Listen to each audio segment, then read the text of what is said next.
Where means in what place, where place. Where means হোয়ার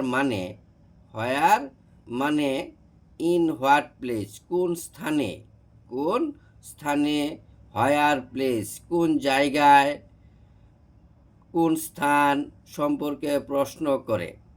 হোয়ার মানে কোনো স্থান বা জায়গা সম্পর্কে প্রশ্ন করে। হোয়ার ইন্টারোগেটিভ সেন্টেন্সে ব্যবহৃত হয় কোনো স্থানের পরিবর্তে বা কোনো জায়গার পরিবর্তে। হাবোধক সেন্টেন্সে স্থান বোঝাতে হোয়ার দ্বারা ইন্টারোগেটিভ করতে হয়, মানে প্রশ্নবোধক বাক্য তৈরি করতে হয়। আর প্রশ্নবোধক বাক্য শেষে কি প্রশ্নবোধক চিহ্ন ব্যবহার করতে হবে, কোয়েশ্চেন মার্ক ব্যবহার করতে হবে। যেমন স্টেটমেন্ট, মানে স্টেটমেন্ট অ্যাসার্টিভ সেন্টেন্সটি যেমন আছে এখানে কি I am living in Dhaka, I am living in Dhaka, এখানে স্থান কোনটা, ইন ঢাকা, স্থান হইল ইন ঢাকা। এই ইন ঢাকার পরিবর্তে আমাকে কি ব্যবহার করতে হবে, হোয়ার, এখানে ব্যবহার করতে হবে। আবার ইন ঢাকা এর পরিবর্তে ব্যবহার করতে হবে হোয়ার। তো হোয়ার ব্যবহার করলাম। এরপরে আয়ের পরিবর্তে আমরা ব্যবহার করব কি, ইউ, আয়ের পরিবর্তে ব্যবহার করব ইউ।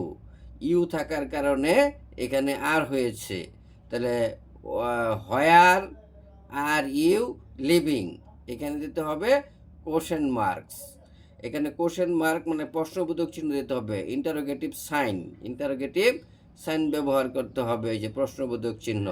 তাহলে হোয়ার আর ইউ লিভিং। পরবর্তী বাক্য স্টেটমেন্ট মানে assertive sentence, the letter is from Saudi Arabia, চিঠিটি সৌদি আরব থেকে এসেছে। এখানে কি সৌদি আরাবিয়া এটা একটা স্থান, সৌদি আরাবিয়া এটা একটা স্থান বুঝাইছে, এটার পরিবর্তে আমাদেরকে ব্যবহার করতে হবে এখানে কি হোয়ার।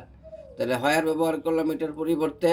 তাহলে হোয়ার এখানে ব্যবহার করতে হবে। এখানে সাবজেক্ট কোনটা, সাবজেক্ট হইলো এখানে দি লেটার হইলো এখানে সাবজেক্ট। এই সাবজেক্টের আগে আমাদের ইস আনতে হবে।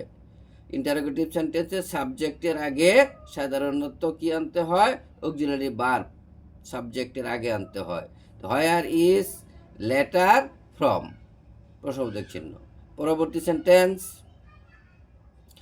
যে পরবর্তী সেন্টেন্সটা কি, I put the book on the table, on the table, এখানে আছে কি on the table, and the table, এখানে আছে কি অন দ্য টেবল, এইখানে এইটা হইল প্লেস বা স্থান, এর পরিবর্তে আমরা ব্যবহার করব হোয়ার। হোয়ার ব্যবহার করলাম, এখানে হোয়ার ব্যবহার করেছি। এখানে এই ভার্বটা কি, আমি টেবিলে বইটি রেখেছিলাম, এখানে পাস্ট ফর্ম বুঝাইছে, পাস্ট ইনডিফিনিট টেন্স বুঝাইছে।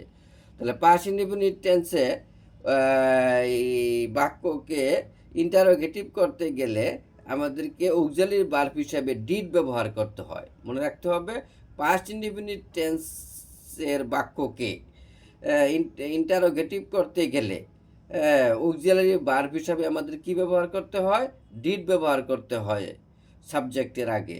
তাহলে হোয়ার ডিড, এখানে আই হয়ে যাবে ইউ, আই হয়ে যাবে কি you. Where did you put, এটা পুট হয়ে যাবে কি ভার্বের প্রেজেন্ট ফর্ম হবে, ভার্বের প্রেজেন্ট ফর্ম। যখন এখানে ডিড থাকবে ইন্টারোগেটিভ সেন্টেন্সে, যখন সাবজেক্টের আগে ডিড থাকবে, সাবজেক্টের আগে ডিড থাকবে, সাবজেক্টের পরে যে মেইন ভার্বটা আছে এটা প্রেজেন্ট ফর্ম হবে। তাহলে where did you put the book,